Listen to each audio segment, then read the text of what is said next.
LCR circuit की theory और उसका एक्सपेरिमेंट आर्डिनो की मदद से करेंगे।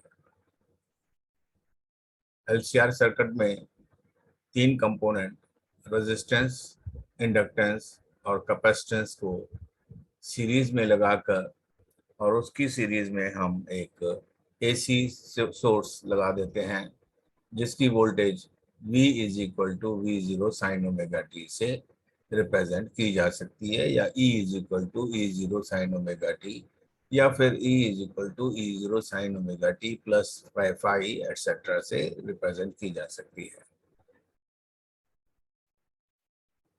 ओमेगा जो है वो एंगुलर फ्रीक्वेंसी है जिसकी value omega is equal to 2 pi F होती है, where F is the frequency,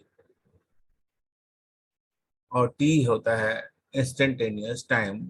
एक पर्टिकुलर इंस्टेंट पर कितनी वोल्टेज है उसको हम वी से रिप्रेजेंट करते हैं, और ये वी जो है वो इंस्टेंटेनियस वोल्टेज है जो कि चेंज होती रहती है with the time. We zero जो है वो maximum value of the voltage है जो हम इसको देते हैं। अब अगर हम इंडिविजुअल स्टडी करें resistance across the AC signal या inductance across the AC signal and capacitance across the AC signal, तो इंडिविजुअल अगर हम एनालाइज करें जो कि 12th क्लास में पढ़ाया जाता है, तो हम देखते हैं कि रेजिस्टेंस में वोल्टेज, करंट और रेजिस्टेंस सेम फेज में होते हैं। एसी सर्किट में रेजिस्टेंस को reactance due to the inductance XL और reactance due to the capacitance XC को हम वेक्टोरियली रिप्रेजेंट करते हैं, बाई वेक्टर्स रिप्रेजेंट करते हैं। और जो करंट है और वोल्टेज है और रेजिस्टेंस जो है प्योर रेजिस्टेंस, उसमें ये तीनों जो होते हैं वो सेम डायरेक्शन में होते हैं, सेम फेज में होते हैं। At any particular instant they simultaneously increase and simultaneously decrease. Inductance में करंट जो है वो लैग करता है with respect to the with respect to the voltage. Current lags behind the voltage, यानी कि voltage leads the current by a phase of 90 degree. Capacitance में current leads the voltage by a phase of 90 degree, यानी कि voltage जो है वो lag करती है बाय वोल्टेज बाय 90 डिग्री। अगर हम इसको देखें तो अगर हम इसकी वेक्टर डायग्राम बनाएं तो हम शो करते हैं कि वी आई और आर इन प्योर रेजिस्टेंस हमारे पास एक ही डायरेक्शन के अंदर है। अब क्योंकि जो जो reactance due to the inductance जो है वो लैग करती है by a phase of 90 degree with respect to current, जो है लैग करता है with respect to the voltage by 90 degree. इसलिए एक्सेल जो है हमारे पास, एक्सेल जो होगा वो इस तरफ होगा क्योंकि करंट जो है वो लैग करता है by 90 degree. Current it is lagging behind by 90 degree, यानी कि वोल्टेज जो है वो leads the EMF by leads the current by 90 degree. जो inductance reactance due to the capacitance है वो करंट से लीड करती है, यानी कि वोल्टेज जो है वो करंट से लैग करती है। तो अगर हम एक्सी जो जो reactance due to the capacitance है उसको हम कैसे शो करते हैं, वो उसको हम नीचे की तरफ शो करते हैं। 90 डिग्री का फेज डिफरेंस होता है इसके अंदर। Current is lagging behind, current is leading, हाँ current is leading the voltage by a phase of 90 degree in XC, and current is lagging by a phase of 90 degree in the XL। और depending upon the frequency देखिए, XL is given by 2 pi f into L और XC जो है वो 1/2 pi into f into C है। अगर हम frequency 0 ले लें, यानी कि हम AC न लगाकर DC लगाएं, तो इसकी जो रेजिस्टेंस है, जो इंडक्टेंस की जो रेजिस्टेंस है, जो XL है, वो हमारे पास 0 हो जाता है। पर एक्सी जो होता है वो क्योंकि एफ नीचे है तो 1/0 इज इंफिनिटी। तो रेजिस्टेंस जो है सर्किट के अंदर इनफाइनाइट हो जाती है। और अगर हम फ्रीक्वेंसी को इन्फिनिटी ले लें, फ्रीक्वेंसी को इन्फिनिटी ले लें और तो हमारे पास एक्सेल जो है वो इनफाइनाइट हो जाता है, और जो एक्सी है वो हमारे पास जीरो हो जाता है।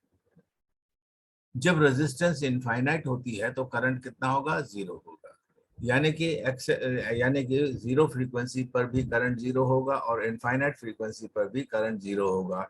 इसका मतलब कोई ना कोई फ्रीक्वेंसी ऐसी होगी जिस फ्रीक्वेंसी पर हमारा करंट जो होगा वो मैक्सिमम होगा। अगर हम इसको फर्दर स्टडी करें तो क्योंकि अगर हमने फ्रीक्वेंसी हाई ले रखी है, अगर फ्रीक्वेंसी हाई ले रखी है तो एक्सएल हमारा हाई है और एक्सी हमारे पास स्मॉल है। और अगर हमने फ्रीक्वेंसी लो ले रखी है तो एक्सएल हमारे पास स्मॉल होगा और एक्सी हमारे पास लार्ज होगा। तो इन दो वेक्टर्स का, एक्सएल और एक्सी वेक्टर्स का जो रिजल्टेंट है वो हमारे पास क्या होगा, एक्सएल माइनस एक्सी होगा इस केस में जब फ्रीक्वेंसी हाई होगी। और जब हमारी फ्रीक्वेंसी लो होगी तो हमारे पास एक्सएल एक्सी माइनस एक्सएल होगा जो रिजल्टेंट होगा इन दो वेक्टर्स का। अब क्योंकि तीन वेक्टर्स हैं इस और उनका रिजल्टेंट निकालना चाहते हैं तो पहले हमने इन दोनों का रिजल्टेंट निकाल लिया, वो ये हो गया, और ये हमारे पास आर है। इस तरह हमारे पास ये एक्सएल एक्सएल माइनस एक्सी हो गया, आर ये हो गया। अगर हम ट्राइंगल लॉ लगाएं या parallelogram law of the vector addition लगाएं तो हमारे पास ये आर है और ये एक्सएल माइनस एक्सी है, तो इसका मतलब ये भी एक्सएल माइनस एक्सी होगा। और ये एंगल कितना है हमारे पास, 90 डिग्री है। तो z जो होगा वो एक्सएल माइनस एक्सी का whole square plus R square under the root हो जाएगा। इसी तरह इस अगर डायग्राम को देखें तो एक्स जब फ्रीक्वेंसी लो है तो हमारे पास एक्सी लार्जर है और एक्सएल हमारे पास क्या है, स्मॉल है। और इन इन दो वेक्टर्स का जो रिजल्टेंट है वो हमारे पास एक्सी माइनस एक्सएल हो जाएगा। और जो उसका जो रिजल्टेंट होगा वो रिजल्टेंट हमारे पास किस तरफ होगा, बड़ा रिजल्टेंट इस तरफ होगा। एक्सएल माइनस पर वैल्यू कितनी होगी इसकी हमारे पास, एक्सी माइनस एक्सएल का whole square plus R square under the root. पर एक्सेस एक्सी माइनस एक्सएल का होल स्क्वायर लें या एक्सएल माइनस एक्सी का होल स्क्वायर लें, हमारे पास वैल्यू जो है वो हमेशा सेम आएगी। क्योंकि क्योंकि एक्सी माइनस एक्सएल को माइनस माइनस बाहर निकालकर एक्सएल माइनस एक्सी जब उसका स्क्वायर लेंगे तो वो हमारे पास पॉजिटिव हो जाएगा। अब इस केस में जब हमारे पास फ्रीक्वेंसी हाई है तो हमारे पास करंट जो है वो लैग करता है बाय फेज ऑफ थीटा। ये एंगल हम इसको फेज एंगल कह देते हैं, this angle is equal to theta. तो करंट क्योंकि इस तरफ है और हमारे पास रिजल्टेंट इम्पीडेंस जो है वो इस तरफ है, तो करंट क्या कर रहा है, करंट लैगिंग बिहाइंड। जब हमारे पास फ्रीक्वेंसी हाई होती है तो करंट हमारे पास लैग्स बिहाइंड द ईएमएफ होता है by a phase of say theta, such that tangent theta will be given by xl minus xc divided by xc divided by r। इसी तरह हमारे पास और ऐसी जो सर्किट होता है जिसमें current lag behind the EMF by a phase of angle theta, ऐसे सर्किट को हम इंडक्टिव सर्किट कहते हैं, इंडक्टिव एलसीआर सर्किट कहते हैं। इस केस में हमारे पास थीटा की जो वैल्यू है वो इस तरफ है और करंट हमारे पास क्या करता है, बोला करंट हमारे पास लीड कर रहा है by phase of theta, such that tangent theta will be equal to XL minus XC minus XL divided by R. So low frequency पर हमारे पास टेंजेंट थीटा जो होगा वो XC minus XL over R आएगा, और हाई फ्रीक्वेंसी पर हमारे पास थीटा जो होगा वो XL minus XC divide by R आएगा। ऐसी सर्किट जिसमें हमारे पास करंट लीड करता है by the EMF from the EMF, ऐसे सर्किट को हम कैपेसिटिव सर्किट कहते हैं। इन दी एलसीआर सर्किट में इसको हम कैपेसिटिव सर्किट कहते हैं जिसमें करंट लीड करता है। इसमें आप cos थीटा की वैल्यू निकाल सकते हैं, sin थीटा की वैल्यू निकाल सकते हैं। cos theta will be equal to simply z yes cos theta, sin theta is equal to this, cos theta is equal to this divided by this, okay, that means it is equal to R divided by Z, और sine theta जो होगा वो X C minus XL divided by R होगा। इसी तरह यहाँ पर भी है, अगर ये थीटा है तो कॉस थीटा जो होगा वो आर डिवाइडेड बाई जेड होगा, और साइन थीटा जो होगा वो XL minus X C divided by R होगा। ये फेज डिफरेंस होगा। अब हम देख सकते हैं इसको, जब फ्रीक्वेंसी लो होती है, बहुत फ्रीक्वेंसी जीरो होती है ऑलमोस्ट, तो हमारे पास जो रेजिस्टेंस जो होती है वो इनफाइनाइट होती है, तो करंट हमारे पास कितना होता है, जीरो होता है। और जैसे जैसे फ्रीक्वेंसी बढ़ती चली जाती है तो एक पर्टिकुलर फ्रीक्वेंसी ऐसी आ जाती है जिस फ्रीक्वेंसी पर हमारे पास करंट जो होगा वो मैक्सिमम होगा। और और इंडक्टेंस एक्सेल के अक्रॉस अगर हम वोल्टेज को मेजर करें तो क्योंकि करंट हमारे पास मैक्सिमम है, इसलिए वोल्टेज हमारे पास क्या हो जाएगी, बड़ा मैक्सिमम हो जाएगी।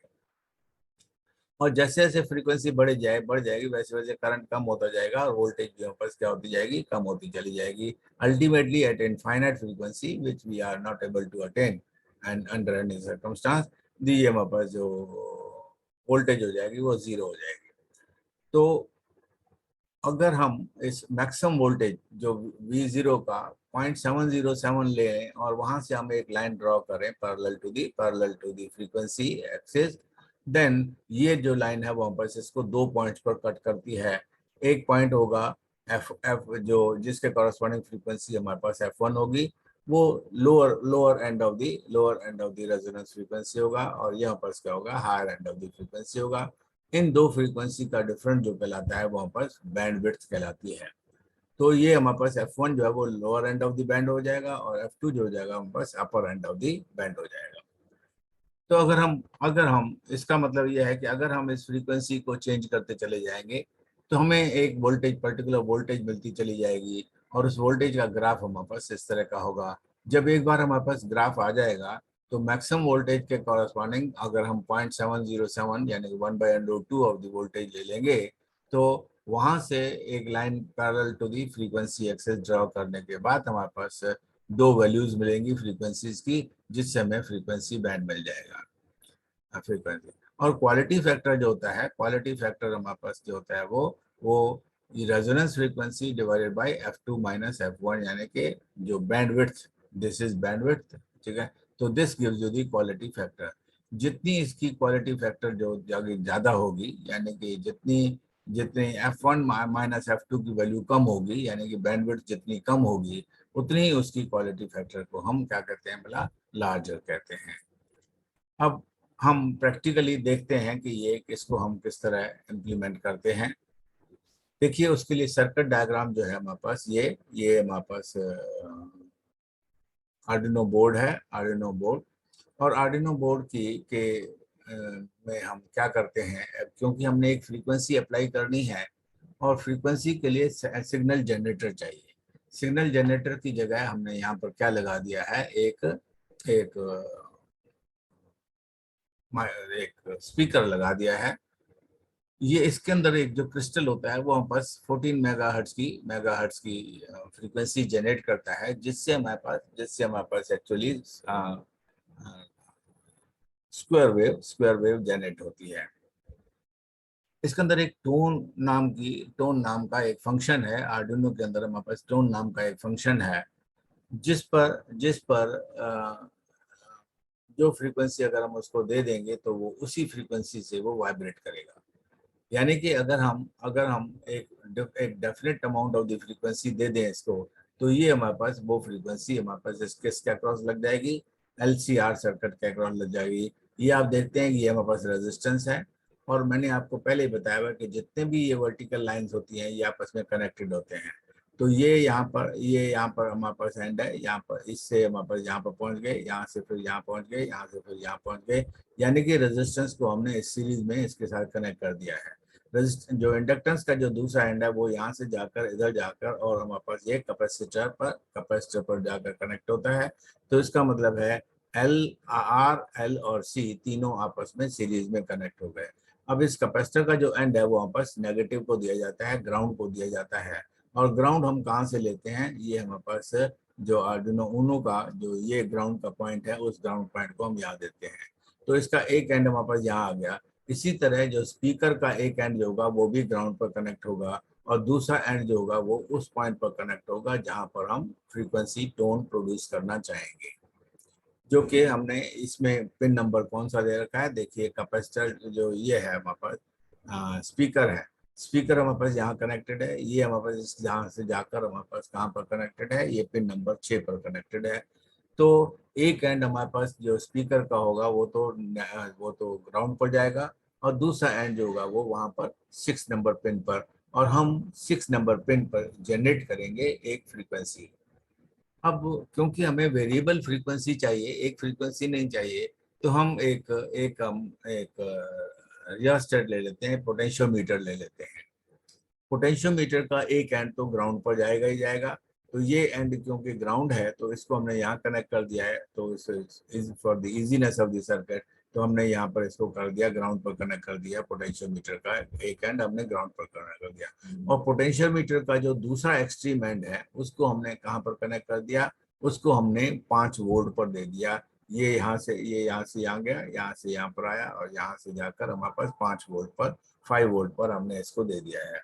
अब जो बीच का जो पिन होता है वहां पर वेरिएशन होती है, हम पोटेंशियोमीटर के वेरिएशन करते हैं, तो यहाँ से जब वेरी करेंगे तो हमारे पास डिफरेंट डिफरेंट वोल्टेज मिलेगी। तो ये जो पॉइंट है वो हमारे पास किसके साथ कनेक्टेड है, यहाँ पर कनेक्टेड है, और ये पॉइंट हमारे पास A0 पर कनेक्टेड है। तो A0 पर हम रीड करेंगे voltage with the help of the potentiometer, and depending upon that voltage V will create a particular frequency. यानी कि इसकी जो फ्रीक्वेंसी जनरेट होगी वो इसकी वैल्यू के ऊपर डिपेंड करेगी, क्योंकि एक पर्टिकुलर फ्रीक्वेंसी पर जाकर हमारे पास मैक्सिमा और मिनिमा आएगा, इसलिए हम उस फ्रीक्वेंसी के कॉरेस्पॉन्डिंग यहाँ पर अगर जनरेट कर देते हैं तो वहां पर हमें मैक्सिमम मिनिमम आएगा। अगर प्रैक्टिकली जब हम एक्सपेरिमेंट परफॉर्म करते हैं तो यहाँ से वो जो वेरिएशन करना जो है ना बड़ा डिफिकल्ट हो जाता है। तो धीरे धीरे करके हम उसकी वोल्टेज को जो बढ़ाते जाते हैं, और क्योंकि एग्जैक्ट पर्टिकुलर फ्रीक्वेंसी पर जनरेट करना यहाँ पर बहुत डिफिकल्ट होता है, प्रैक्टिकली डिफिकल्ट होता है, वैसे इम्पॉसिबल नहीं है बट प्रैक्टिकली डिफिकल्ट होता है। इसीलिए इसीलिए हम अप्रोक्सीमेटली अगर रेजोनेंस फ्रीक्वेंसी के बाद अगर के आस पास कोई फ्रीक्वेंसी आ जाती है, जनरेट हो जाती है, तो हम उसको रीड कर लेते हैं और कहते हैं कि यही रेजोनेंस फ्रीक्वेंसी है।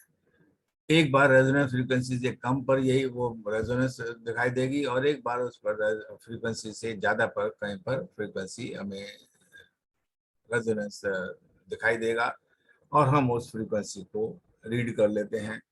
उन फ्रीक्वेंसीज का जो डिफरेंस है वो हमारे पास क्या होगा बड़ा, जैसे मैंने पहले बताया कैलकुलेशन में ग्राफ प्लॉट करेंगे, उस ग्राफ में मैक्सिमम वोल्टेज के 1/√2 पर हम एक लाइन ड्रॉ कर लेंगे फ्रीक्वेंसी के कॉरस्पॉन्डिंग। अब हम प्रोड्यूस करते हैं, हम आपको शो करते हैं कि इसके कॉरस्पॉन्डिंग प्रोग्राम क्या होगा। तो प्रोग्राम को करने के लिए हम यहाँ पर हम क्लिक कर देते हैं,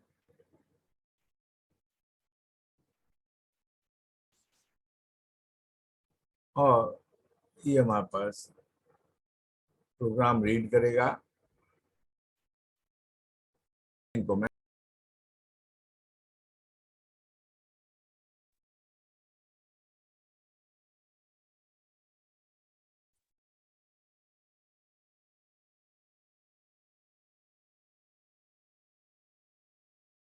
अब हम प्रोग्राम को एक्सप्लेन करेंगे। जब हमने प्रोग्राम लोड कर लिया है तो उसमें आप प्रोग्राम को देखें, हमारे पास पहली लाइन पर लिखा हुआ है integer for pin is equal to A0।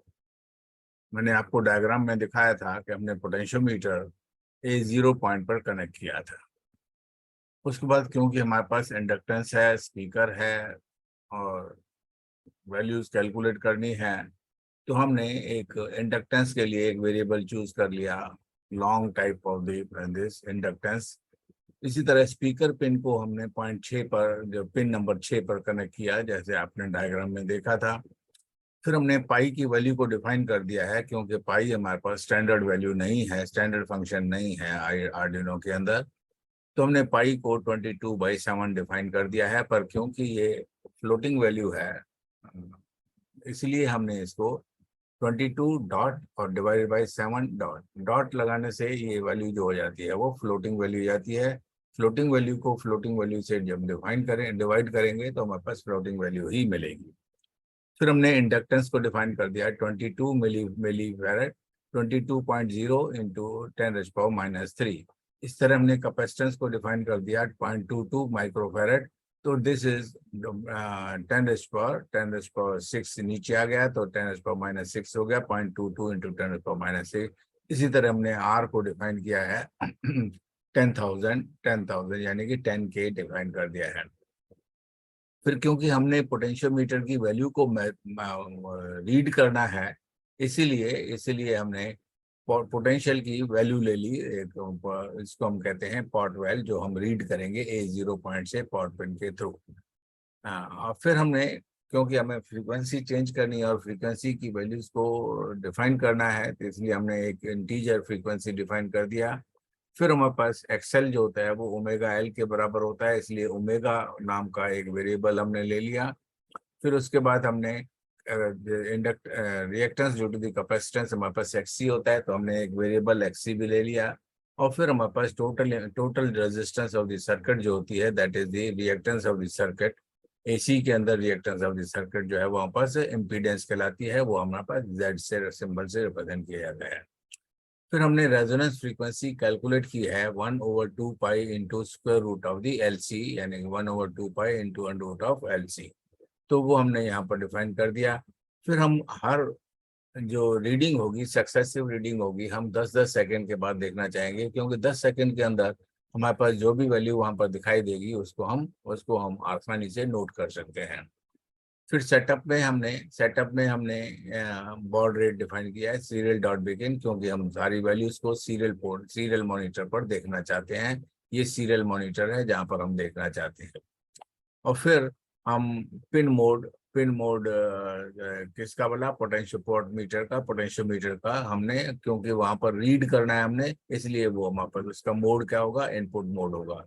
और क्योंकि स्पीकर जो है हमारे पास साउंड प्रोड्यूस करेगा, इसलिए स्पीकर का जो पिन मोड होगा वो हमारे पास आउटपुट मोड होगा। अब वॉइड लूप के अंदर हम क्या करते हैं, हर बार पॉट मीटर की वैल्यू को मेजर करते हैं।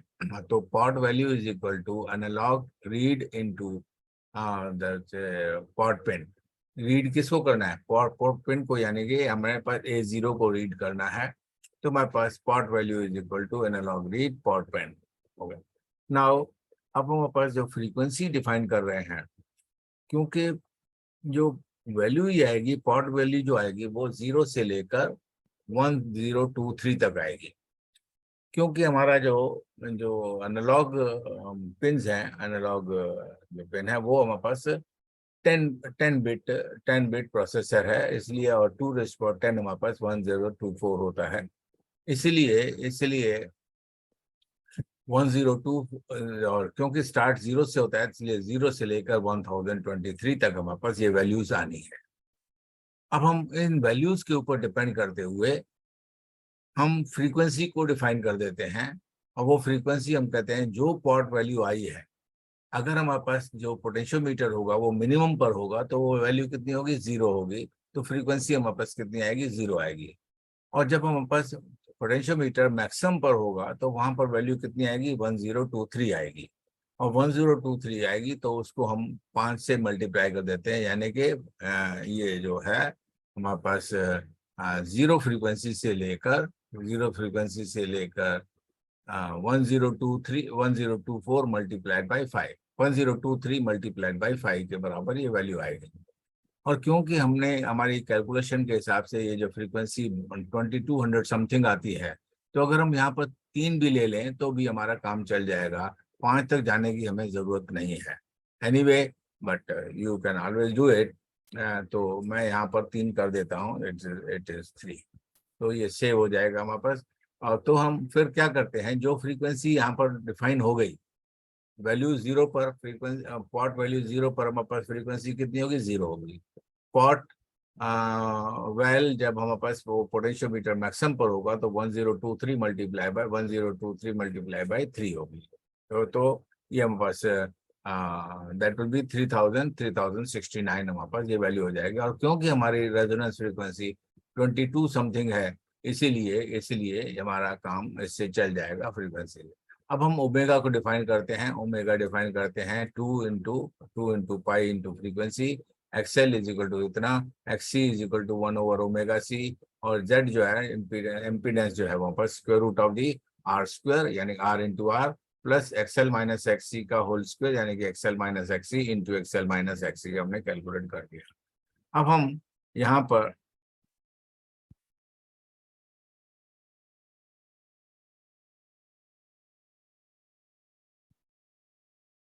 हम प्रिंट कर देते हैं अप्लाइड फ्रीक्वेंसी। तो अप्लाइड फ्रीक्वेंसी कितनी है, जो हमने यहाँ पर ऊपर यहाँ पर हमने फ्रीक्वेंसी से कैलकुलेट की है। पोटेंशियोमीटर की जो भी वैल्यू आएगी उस वैल्यू को 3 से मल्टीप्लाई करके जो भी वैल्यू आएगी वो हम पास वो फ्रीक्वेंसी होगी जो हम अप्लाई कर रहे हैं, अप्लाई कर रहे हैं। और सीरियल डॉट प्रिंट लाइन जो है उसके बाद हम पहले तो यही एज सच प्रिंट हो जाएगा, उसके बाद फ्रीक्वेंसी प्रिंट हो जाएगी जो हमने अप्लाई की है, और उसके बाद उसका यूनिट यानी कि हर्ट्ज प्रिंट हो जाएगा। और यहाँ पर हमने एलन दे दिया है, प्रिंट एलन दे दिया है। इसका मतलब है अब जो नेक्स्ट जो भी प्रिंट होगा वो वापस नेक्स्ट लाइन पर प्रिंट होगा। और यहाँ पर भी एलन है, यहाँ पर भी एलन है। एक्चुअली हमारे पास एक लाइन छोड़कर हम वैल्यू को प्रिंट कर रहे हैं ताकि हम आसानी से उसको देख सकें। Serial dot print theoretical frequency, उसके बाद इमीडिएटली आएगा serial dot print theoretical frequency show कर देगा, और उसके बाद रेजोनेंस फ्रीक्वेंसी शो कर देगा। थ्योरेटिकल रेजोनेंस फ्रीक्वेंसी को तो एज सच प्रिंट करेगा, और रेजोनेंस फ्रीक्वेंसी जो भी होगी वो हमारे पास जब जब हमारी कंडीशन कुछ सेटिस्फाई हो जाएगी तो जो फ्रीक्वेंसी आएगी वो हमारे पास रेजोनेंस फ्रीक्वेंसी होगी, रेजोनेंस फ्रीक्वेंसी होगी। और हाँ, रेजोनेंस फ्रीक्वेंसी जो हमने ऊपर कैलकुलेट किया है वो रेजोनेंस फ्रीक्वेंसी होगी। और उसके बाद हमारे पास ये, इसको हम डिलीट कर देते हैं।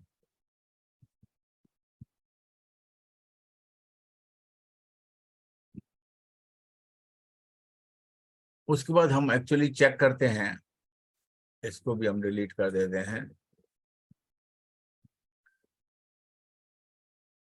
और उसके बाद हम चेक करते हैं if absolute value of the resonance frequency minus frequency, ये फ्रीक्वेंसी कौन सी है जो हमने फ्रीक्वेंसी अप्लाई कर दिया, और जो रेजोनेंस फ्रीक्वेंसी हमने ऊपर कैलकुलेट की है वो रेजोनेंस फ्रीक्वेंसी कितनी है, 1/2 pi into under root of LC, वो हमारे पास रेजोनेंस फ्रीक्वेंसी है। अगर थ्योरेटिकल रेजोनेंस फ्रीक्वेंसी यानी कि रेजोनेंस फ्रीक्वेंसी और अप्लाइड फ्रीक्वेंसी में जो डिफरेंस है हम कहते हैं वो लेस देन इक्वल टू 30 है। अब ये जो अप्लाइड फ्रीक्वेंसी है वो हमारे पास रेजोनेंस फ्रीक्वेंसी से कम भी हो सकती है और रेजोनेंस फ्रीक्वेंसी से ज्यादा भी हो सकती है। तो इसलिए अगर हमारे पास रेजोनेंस फ्रीक्वेंसी थ्योरेटिकल फ्रीक्वेंसी से कम होगी, रेजोनेंस फ्रीक्वेंसी से कम होगी, अप्लाइड फ्रीक्वेंसी अगर रेजोनेंस फ्रीक्वेंसी से कम होगी तो ये वैल्यू पॉजिटिव आएगी।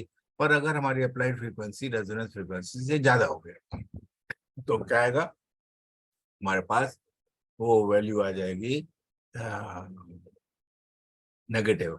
इसलिए हम उसकी एब्सोल्यूट वैल्यू ले लेते हैं कि अगर ये जो डिफरेंस है वो लेस देन इक्वल टू 30, ये वैल्यू 30 मैंने अपने हिसाब से लिखी हुई है, आप इसको 20 कर सकते हैं डिपेंडिंग अपॉन आप अपने अपने ये जो पोटेंशियोमीटर है उसकी फ्रीक्वेंसी को किस तरह स्टेबल तरीके से चेंज कर सकते हैं। फिर उसके बाद हम रेजोनेंस फ्रीक्वेंसी, अगर हमारे पास ये लेस देन 30 हुआ तो रेजोनेंस फ्रीक्वेंसी हमारे पास क्या हो जाएगी, वो फ्रीक्वेंसी हो जाएगी ये। तो हम रिप्रिंट कर देते हैं कि रेजोनेंस फ्रीक्वेंसी जो है वो हमारी ये कंडीशन सेटिस्फाई होने के बाद जो उस समय फ्रीक्वेंसी थी वो फ्रीक्वेंसी है। और फिर क्यू फैक्टर जो है वो हमारा 1/r into square root of the C/L आता है।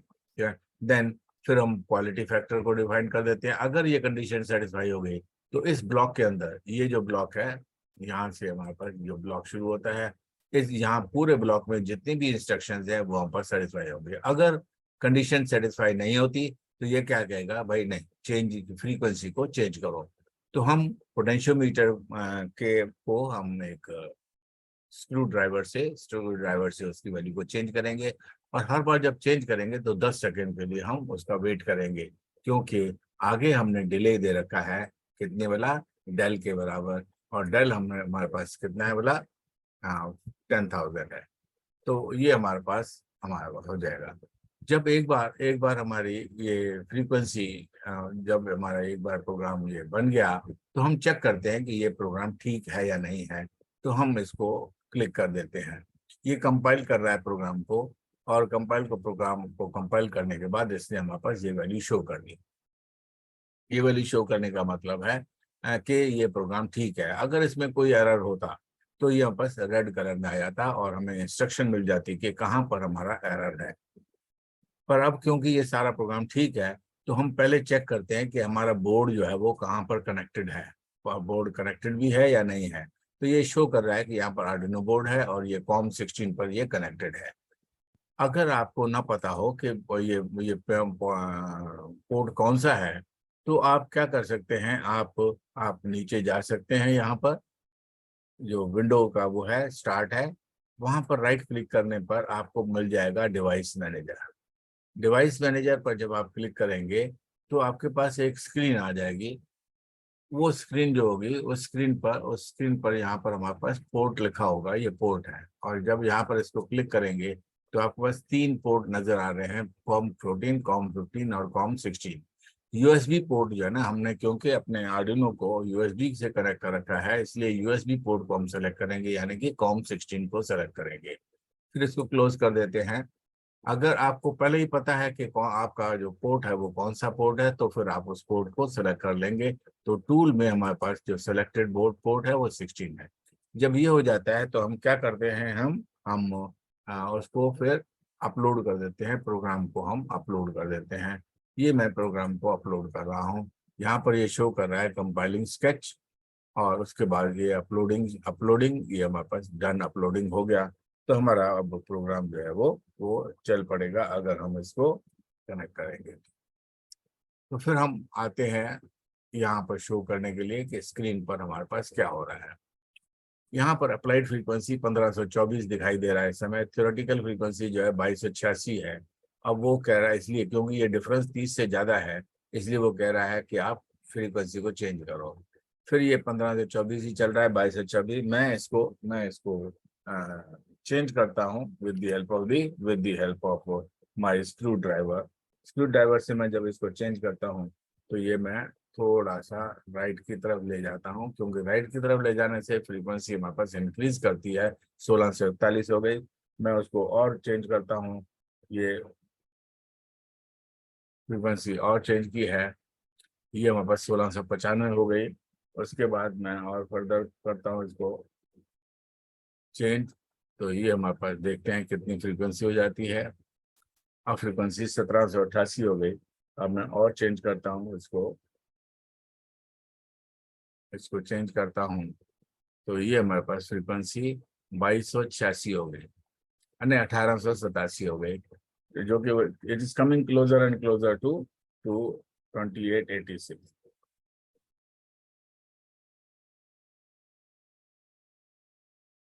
2019 हो गई।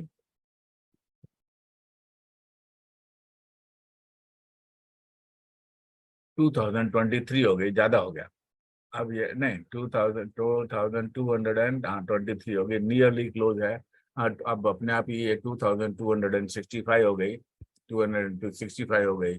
तो आप देख सकते हैं कि ये जो डिफरेंस है वो 30 से कम है, इसलिए उसने रेजोनेंस फ्रीक्वेंसी भी बता दी 2271 पर, और उसने क्वालिटी फैक्टर भी बता दिया, बैंडविड्थ भी बता दी।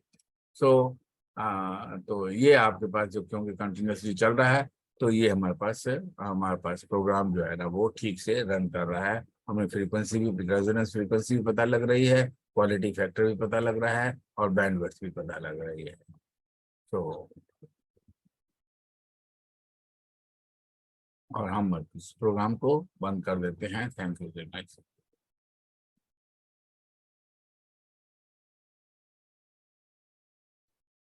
इनको मैं खत्म करता हूँ।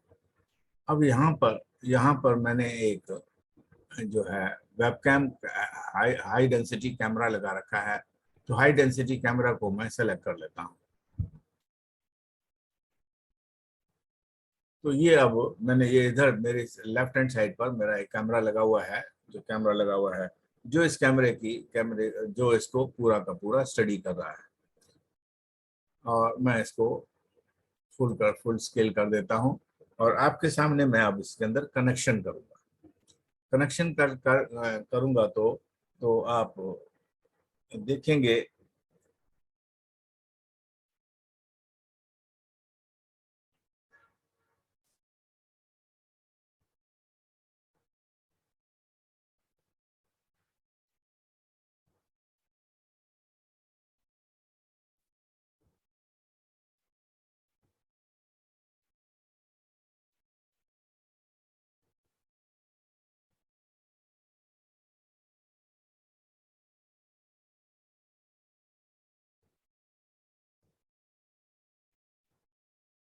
अब इसमें आपको सारी पिंस दिखाई दे रहे हैं, यहाँ पर सारी पिंस दिखाई दे रहे हैं और इसके ऊपर प्रोग्राम तो लोडेड है पर हमारे कनेक्शन अभी इसके ऊपर नहीं है।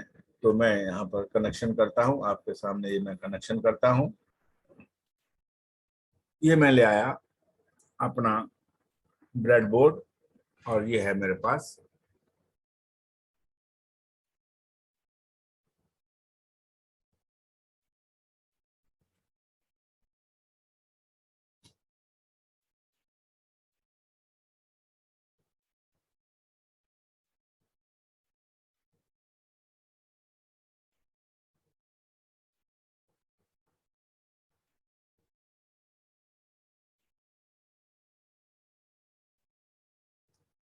इसमें आप देख रहे हैं ये मेरे पास पोटेंशियोमीटर है, ये मेरे पास इंडक्टेंस सॉरी कैपेसिटर है, ये मेरे पास रेजिस्टेंस है, ये मेरे पास इंडक्टेंस है और ये मेरे पास कैपेसिटेंस है। इस कैपेसिटेंस के एक एंड को मैंने यहाँ पर नेगेटिव के साथ कर रखा है। मैं जो इस लाइन को, ये पूरी जो लाइन है इस लाइन को मैं नेगेटिव बनाना चाहता हूँ। तो ये मेरे पास हमारे पास आ गया ये, और इसको मैं कनेक्ट कर देता हूँ यहाँ पर।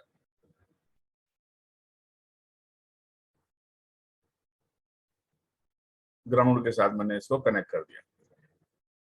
अब जो जो हमारे पास पोटेंशियोमीटर है, पोटेंशियोमीटर का एक एंड तो हमारे पास ग्राउंड पर जाएगा और दूसरा एंड हमारे पास कहाँ जाएगा भला? पोटेंशियोमीटर का एक एंड हमारे पास ग्राउंड पर जाएगा और दूसरा एंड कहाँ जाएगा भाई? कहाँ? वो 5 वोल्ट पर जाएगा। तो मैं ये तो हो गया। हाँ, जो दूसरा एंड है यहाँ पर मैं 5 एन है एलसीआर के कनेक्शन में आपको मैंने जो दिखाया था वो पर ये वाला। हाँ, हाँ, रेजिस्टेंस का एक एंड हमारे पास उसी जगह पर लगा हुआ है जहां पर स्पीकर लगा हुआ है, तो हम वो स्पीकर पॉइंट पर लगा देते हैं। तो that is pin number 6। Pin number 6। तो ये पिन नंबर हमने 6 पर इसको लगा दिया। अब जो हमारा जो स्पीकर है, स्पीकर का एक एंड हमारे पास ग्राउंड पर जाएगा, स्पीकर का एक एंड हमारे पास ग्राउंड पर जाएगा और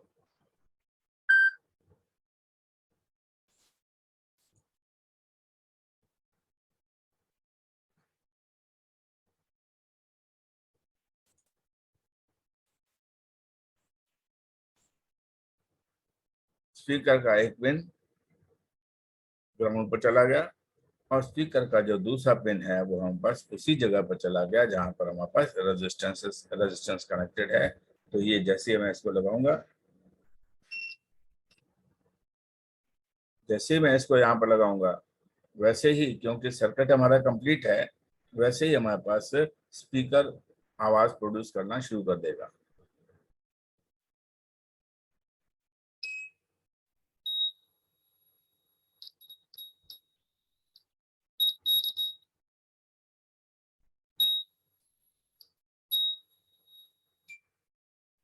कर्रेंटली जो भी उसकी फ्रीक्वेंसी आ रही है उसी फ्रीक्वेंसी को ये यहाँ पर शो कर रहा है। मैं अब दोबारा से स्क्रीन शेयर कर रहा हूँ, स्क्रीन शेयर, और कौन सी स्क्रीन को शेयर कर रहा हूं मैं, हमारे पास इसको शो कर रहा हूं देता हूं। और यहाँ पर मैं चला देता हूं इसके सीरियल मॉनिटर। अब सीरियल मॉनिटर हमारे पास अप्लाइड फ्रीक्वेंसी शो करेगा और एक्सपेक्टेड फ्रीक्वेंसी शो करेगा एज पर द कैलकुलेशन।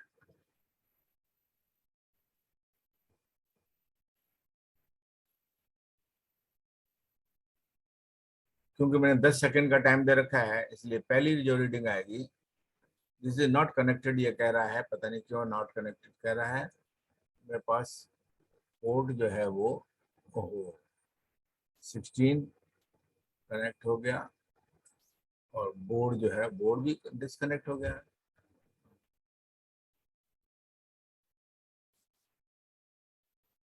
ठीक है, अब बोर्ड को भी कनेक्ट कर दिया, उसको भी कनेक्ट कर दिया, मेरे पास वैल्यूज अब आनी शुरू हो जाएंगी।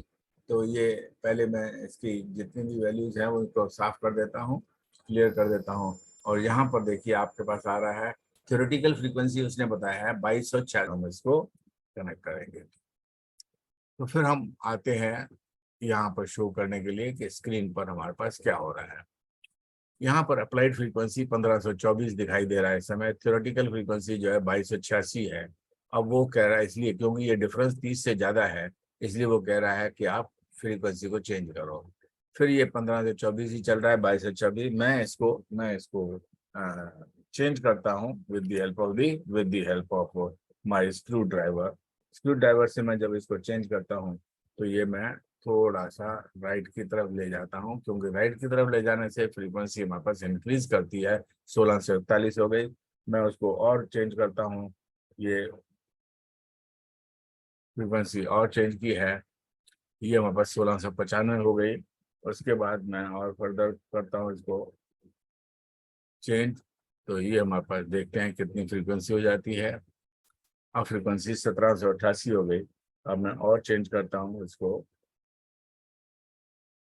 इसको चेंज करता हूँ, तो ये हमारे पास फ्रीक्वेंसी 2286 हो गई, यानी 1887 हो गई, जो कि it is coming closer and closer to 2886।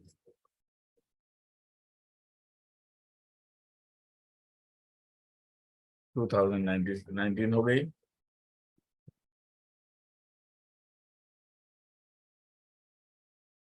2023 हो गई, ज्यादा हो गया। अब ये नहीं, 2223 हो गई, नियरली क्लोज है। अब अपने आप ही ये 2265 हो गई, 265 हो गई। तो आप देख सकते हैं कि ये जो डिफरेंस है वो 30 से कम है, इसलिए उसने रेजोनेंस फ्रीक्वेंसी भी बता दी 2271 पर, और उसने क्वालिटी फैक्टर भी बता दिया, बैंडविड्थ भी बता दी। सो तो ये आपके पास जो, क्योंकि कंटिन्यूसली चल रहा है, तो ये हमारे पास प्रोग्राम जो है ना वो ठीक से रन कर रहा है। हमें फ्रीक्वेंसी भी, रेजोनेंस फ्रीक्वेंसी भी पता लग रही है, क्वालिटी फैक्टर भी पता लग रहा है, और बैंडविड्थ भी पता लग रही है। तो